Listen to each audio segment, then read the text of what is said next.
episode 207 of... Brutal Battle. Okay.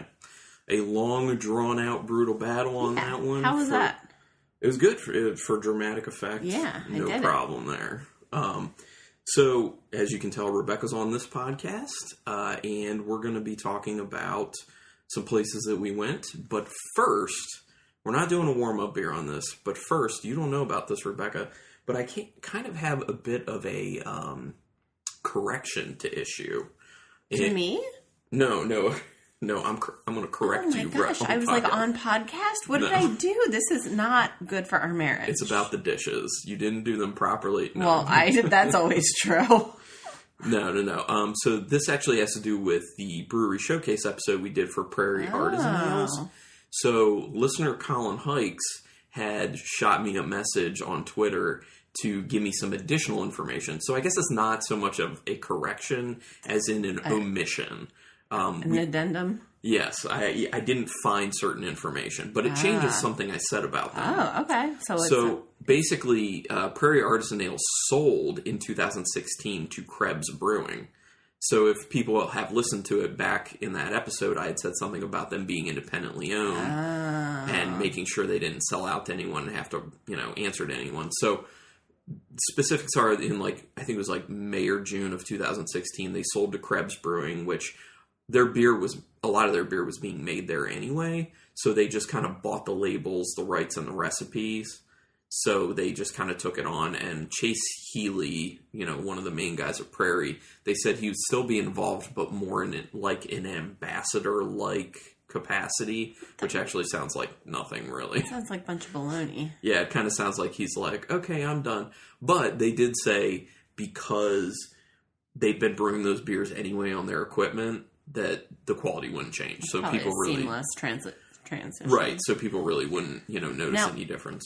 So how did you miss that though? Well, that's a good question. And that's what I said to Colin. Because that was 2 years ago.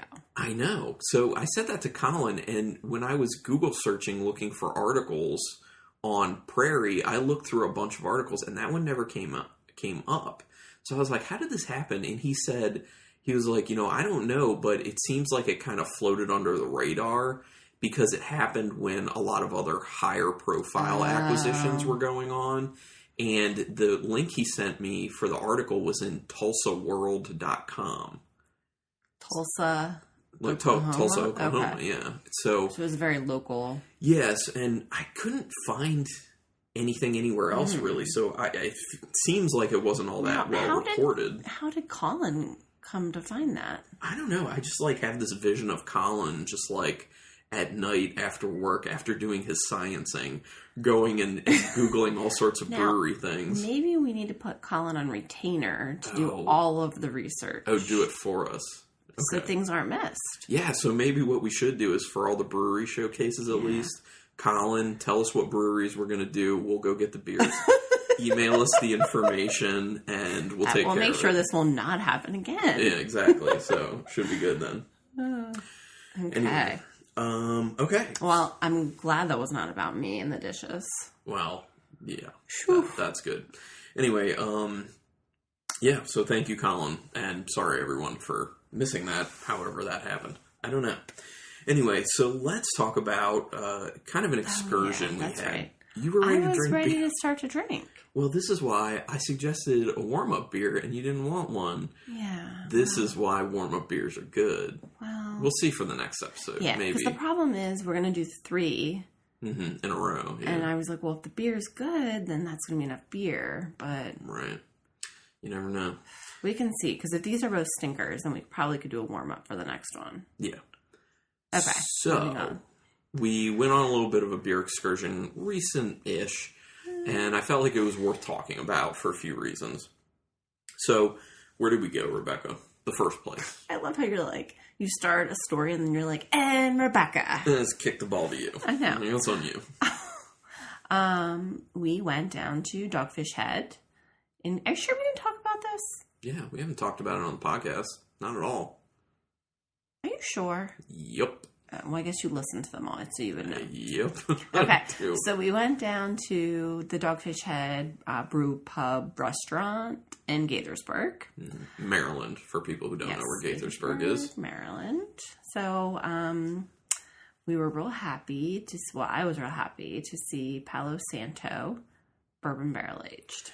So people who have been listening to the podcast for a while, for how long have we been saying, man, we really like Palo Santo Marron, but we really wish that there'd be a bourbon barrel-aged version of it, because it'd just be that next level to the beer. So we didn't know it was going to be on tap prior to going. Well, I mean, we did, like a day before, we looked at, like, we were going to... I thought maybe it was the day of, when we had already decided we were going.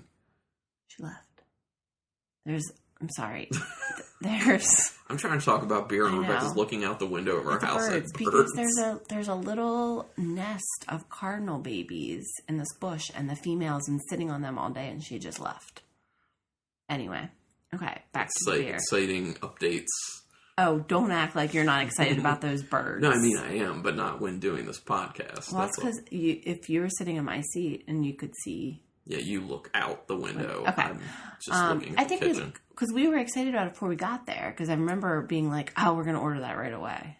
I think it was like the day of that I started to look at it. We knew we were going to go. We didn't realize it was on there until we checked the menu. Yeah. It was there.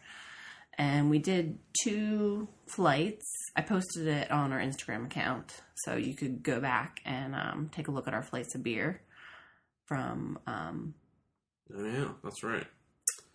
From that day. But we liked it so much, we ordered, when we did another taster, we got 2 of them. Yeah, so of our 8 sampler size beers, 3 of them were the bourbon barrel aged Palo Santo. I mean, to be honest, it wasn't as good as I wanted it to be. Yeah, but beers are always more grandiose in your mind. Yeah, I know. Yeah, but it obviously was good. Oh, yeah. And what else did we have there? So we had... what else do we have there, Carlin? Oh, you're kicking it to me. No, I brought up the Untapped because it was a little bit ago. We had their Ale House 75, which is their mix between their 60-minute IPA and their 90-minute IPA. And they don't bottle that. At least, I don't think they've ever bottled that. Or canned it, for that matter. I think it's only like at their brew pubs that they do it. So the Ale House 75, which is pretty solid. We had their wood-aged Bitches Brew, which is an Imperial Stout. Yeah, that was tasty. The wood added a good amount to the beer, too. You could get kind of that, like, woody character. That was a pretty solid brew. One that I'd been wanting to try, but had not for some time, so I was excited to be able to try it. Their Liquid Truth Serum IPA. That's one that I had heard people say good things about, and for me, that's hands down my favorite Dogfish Head IPA. And it's a really good IPA. Like, I would legitimately go buy that at the liquor store if I saw it. Actually, funny enough, I looked for it the last time I was at the liquor store. And it just wasn't there. So, I would have purchased it. And then, Yum Yum. Dragons and Yum Yums. Yeah, that one. Yeah, that's their beer that they did in conjunction with... What band was it? Oh, there's some band that they did it in conjunction with. I'm blanking. I did know who it was, but I'm blanking on who it was at the moment. I want to say like the Flaming Lips, I think it was. I have no idea. So anyway, it had like dragon fruit in it, which is where the dragon portion of it comes in. And I think it had like some wine grapes or something. I don't know. At first, it was a really pretty pink color. At first, I was a little like, this is weird. But then the more I taste and drank it, I really began to enjoy it because it kind of tasted like a rosé wine. I thought it tasted a lot like a rosé wine. I really did. So it was different, but I liked it. Yeah. I was the same way at first. When I took my first few sips, I was like, I don't really think I like that beer. Mm-hmm. But then I kept sipping on it, and I was like, you know what? Actually, I kind of do like it. Because you kind of have to take yourself out of the mindset of saying, this is what I want out of it. You know, like, because it was billed as like, it's a pale ale with dragon fruit and I think like some wine grapes. And so I was just like, oh, so I wanted it to taste like kind of hoppy with like some fruitiness. and it just didn't taste the way I thought it would. Right. Had I tried it blind and no one told me anything, whether it was like a beer or wine or anything, I probably would have tried it and just been like, oh, it tastes like a rosé. That's pretty solid. And it's good beer. It's interesting. Well, it's just as a good example of how tasting blind, can be very, very good. Mm-hmm. Because it opens you up to things and changes your perspectives. Yeah. And for anyone who's never been to the Dogfish Head brew pubs, they have quite good food. Yes. I had like a very nice pizza. I forget which specific pizza I had. I think it had some like mushrooms that were soaked in like 60-minute IPA or something.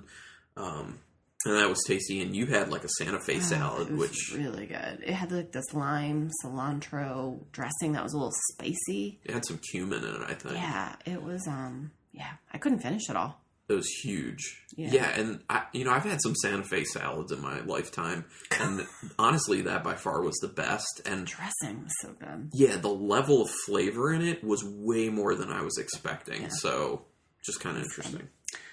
Then we went to the brewery, their bottle shop in Union Square in DC? Union Market. I think it's Union Market. And picked up Carlin's allocation. Yeah, and then some. For people who don't know, I do the Reserve Beer Society through the brewery out of Placentia, California. They just, back in November, opened up a retail store in DC so that people on the East Coast have a closer location to go and get their beers from their society. So in addition to that, though, anyone can just come in off the street and purchase any bottles that they have sitting there in their shop. And it's a small shop. Yeah. But they pack those bottles in. Well, I mean, it's not like you can't move. With a medium amount of people in there, it's hard to move. I feel like any place that sells booze is like that, though. Yeah, I guess. I was just very caught off guard how many different beers they had there.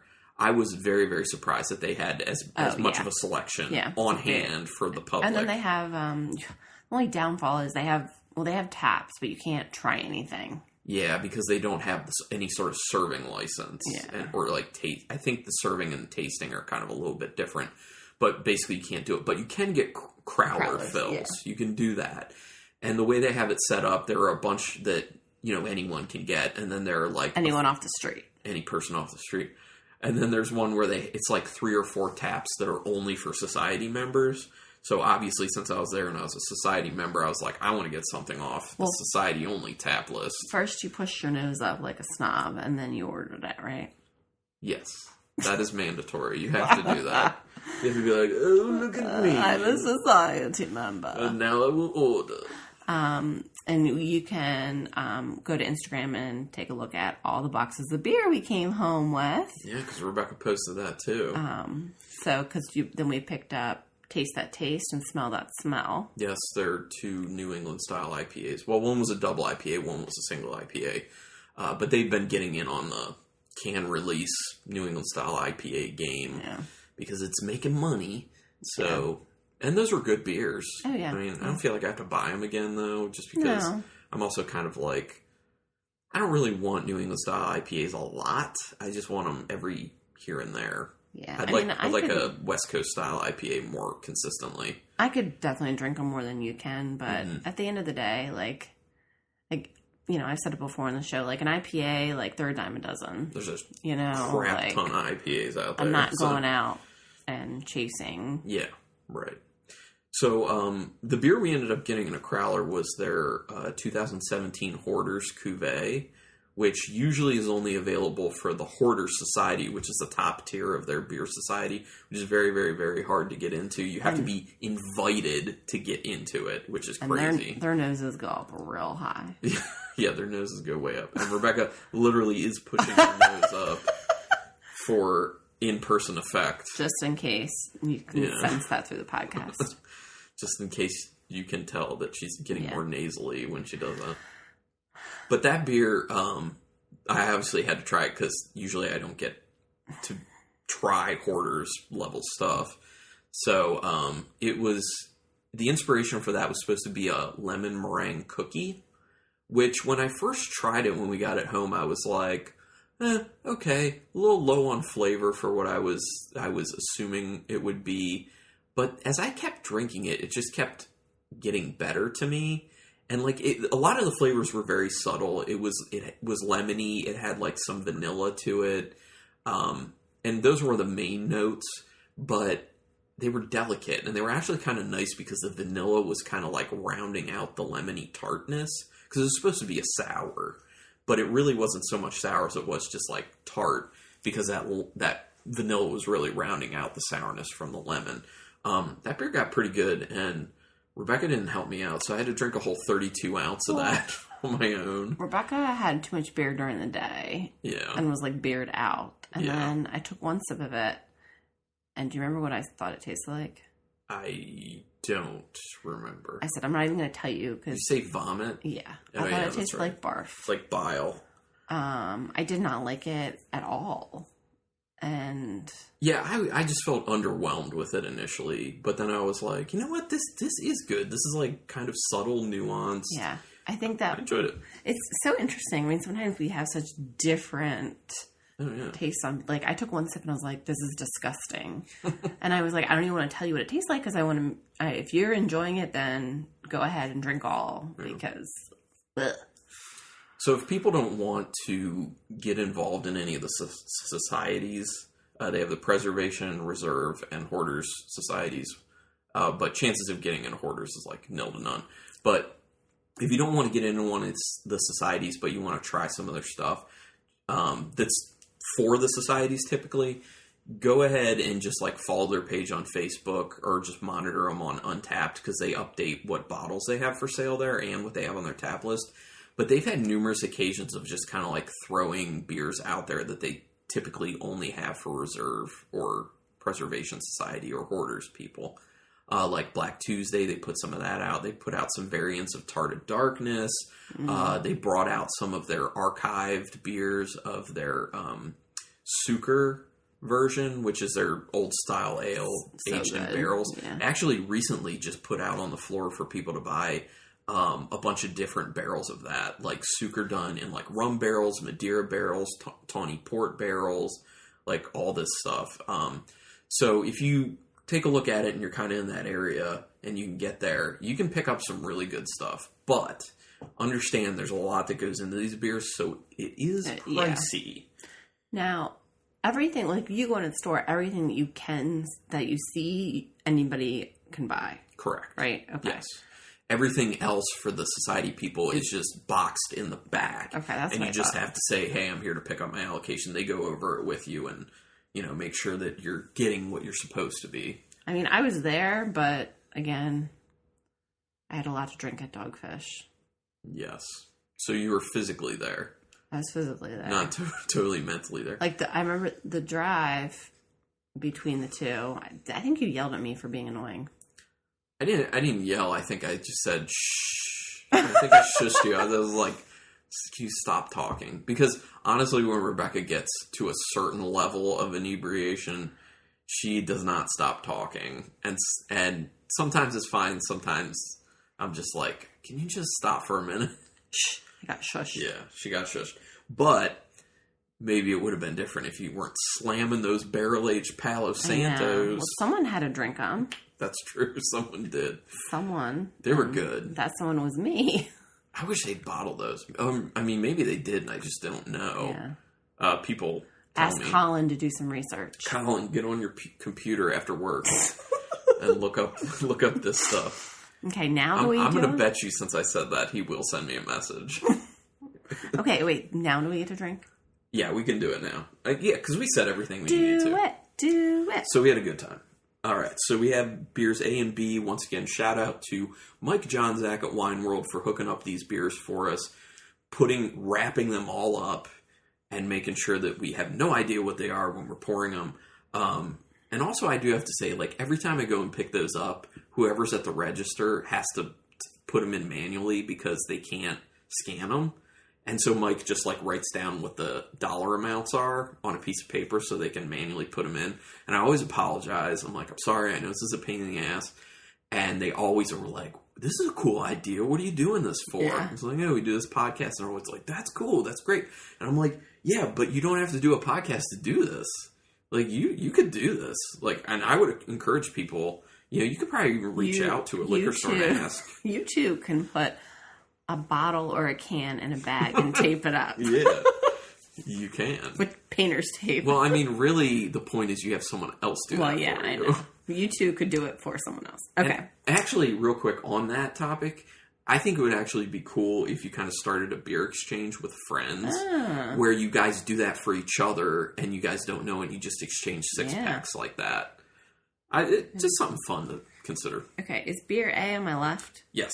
Okay. I always do it in reading order. Okay, got it. And as an avid reader, you should be comfortable with that. Yeah, I know. I do. I need to do some serious reading before my book club. Yeah. Anyway, all right. It looks kind of pinky. Yeah, it has like a little bit of a pink hue. It's very subtle, but yes, I think there is a little bit of a pinkish hue to it. It's relatively clear, like a little bit hazy, but pretty clear. Orangish. Yeah. With a little pink hue. Yeah. Not much of any carbonation. It smells like raspberry. There's definitely a berry presence, which is probably where that hue is coming from. Yeah, there's definitely berry in there. I'm getting like some of those like grass hay notes. Mm-hmm. Yeah, I can see that. There's like a lemony tartness on the nose. With a fruit coming in right after that, which it's got to be some sort of like raspberry or something like that. I could say I can only say berry because of the color. I don't. Yeah. I've been eating a lot of boysenberries. I'm pretty sure it's not that. I'm getting some bready characteristics, kind of biscuity. Yeah, on the end. Yeah, it does come off a little bit like that. Okay. Smells good. It smells clean, though. Oh, I was going to say, I said it smells good. This could be quite refreshing. Let's find out. Or it could be a total stinker. Could taste like barf. Yeah.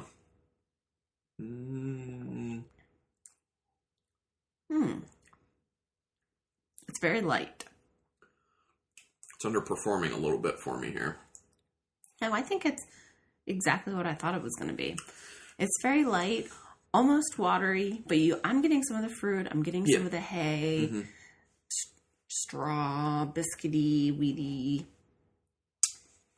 Okay. So I can see that lemoniness on the nose. I feel like I'm getting like a lemon peel a little bit in the flavor. I definitely get that berry you're talking about. That's kind of like a raspberry-ish. Yeah, I'd probably... My problem with this beer is the finish. I get a lot of... It's very grainy on the finish. Oh, see, I love that. It's like cereal. It's like... I know. You always talk about how you hate that. And I love finish. that. I love it. It reminds me of Naked Cheerios. I love Cheerios. Which camels love Cheerios, apparently. Right. How can you not like Cheerios, though? I don't want Cheerio flavor in my beer, though. I do. That, to me, that's an off-putting flavor for my beer to end with. Actually, just for it to be in there at all. I mean, it's good. It's underperforming in the fact that, like, it does kind of fall flat. It falls off your palate. Like, yeah. Yeah. Both, I think, carbonation-wise and flavor-wise. Like... It's easy. You could miss it. Yeah, you really have to pay attention. You really, really, really have to dig in there to get much out of the beer. It's not bad. Just really not digging it. It just depends what you're looking for, though. If you want to just look for, again, we talk about this all the time. If you're looking for a beer, you just want to throw them back at a party and not pay attention to it. Eat food, and it doesn't have to be, you can focus on talking and interacting with people and not about what you're drinking. This could be your beer. Watch this be Dragons and Yum Yums. I did think, when I saw the color, I think Dragons and Yum Yums was pinker than this, though. Yeah, I agree with that. It's something kind of in that vein. But yeah. All right. Dragons and Yum Yums had way more, I remember it as having more flavor. Let's just say that. You also had plenty to drink, I guess. So. That was before I had all those barrel-aged beers. Okay. All right. B. Very yellow. It's just like a beer. It looks like a beer. Very yellow. It kind of looks like it could be like a Saison to me because it's a little bit hazy. Okay. Pretty yellow. A little bit of head around the edges. That's about it. What the heck? smells a little medicinal, like aspirin, which I will get that with saisons and just in general Belgian beers. Aspirin. Oh yeah, I think I mainly more get that kind of like aspirin with saisons. What the hell does aspirin smell like? You never smelled aspirin before? It's a little bit chalky. I mean, it's no. like it smells like medicine, a little bit chalky. No. There's a little of like a menthol note to it. Okay. Typically, I'm getting like the menthol. Chalky, mentholy type. Okay, I'm getting the menthol in this when you said that. That's what I'm referring to. All those things coming together as like aspirin. I don't like the smell of this. It doesn't smell the best. It's subtle though. Yeah, it's not like slamming you in the nose. Yeah. But when I smell this, I'm not like, I can't wait to drink this. That's pretty much all I smell though. Yeah. It smells like maybe a little bit of a hay note in there too though toward the end. No. It's not really there. That's it's pretty drying, don't you think? Yeah. I'm trying to think of anything to describe how it tastes. Aspirin-y, drying. There's a little bit of a hay note at the end. There's not much body to it.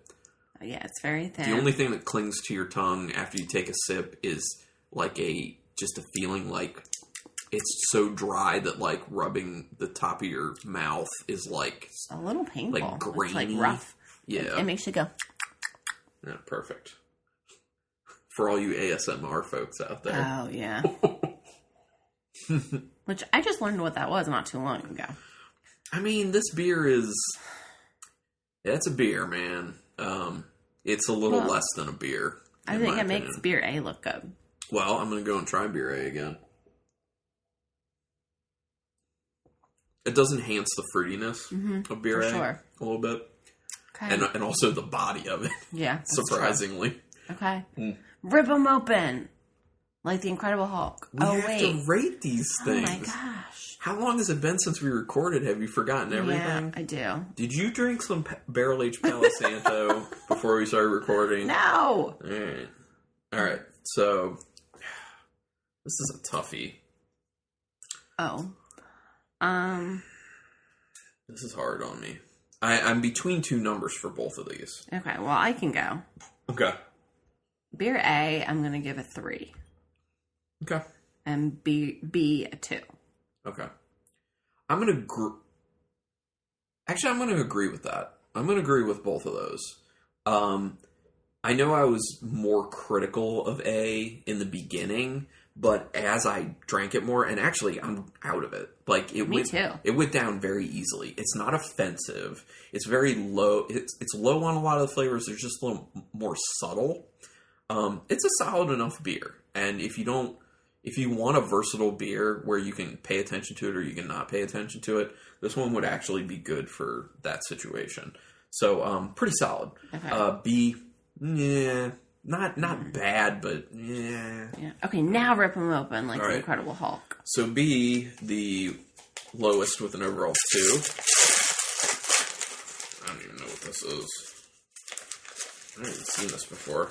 It's in a 16-ounce can. This is B. Get all this stuff off of here. It's Falling Branch Brewing. It's a farmhouse ale. Didn't I say with saisons? You did. I get that aspirin. It's called Daybreak. It's a farmhouse ale. It's 6% alcohol by volume. They actually have like legit stickers on their cans now.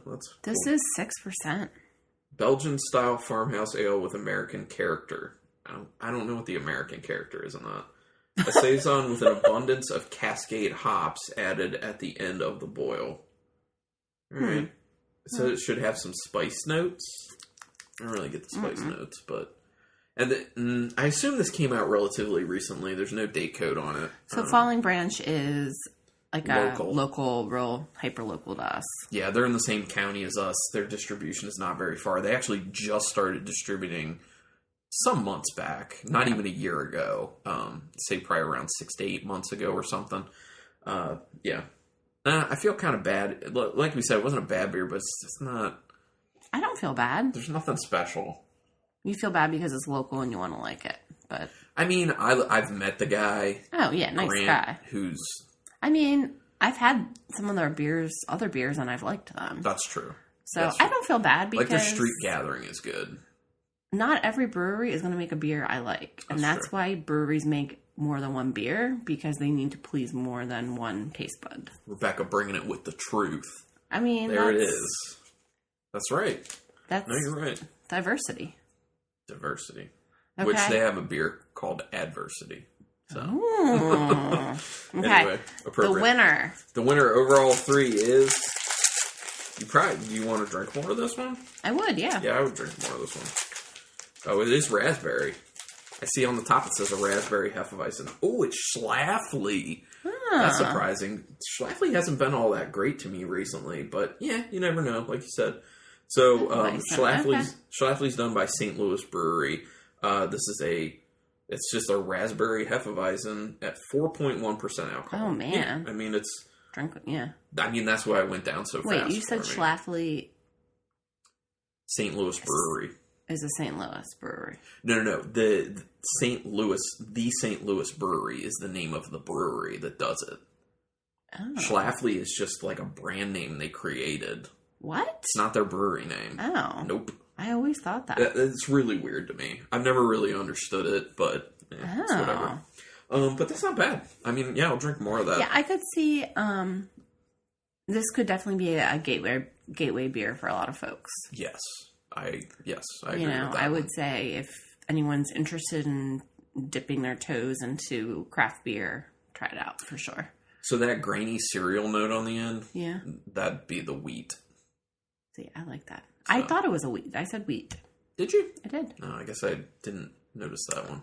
Okay. Okay, cool. That's a wrap. That is a wrap. And the next episode, we're going to be talking about something that Rebecca can give a lot more insight on than I can. Dun, dun, dun. It's a really interesting story, to be honest. And we'll see if Rebecca wants a warm-up beer, maybe? I might just keep sipping on the Schlafly TBH. Yeah. I mean, we can do that and then see on the third one if we want to incorporate a warm-up. Because that way I won't get too inebriated, according to you, because it's just 4%. Yes, exactly. You can do this all day. 4%ers all day. All right, thank you everyone for checking this out. Stick with us for next week's episode when we will continue with this. And until then, keep it brutal.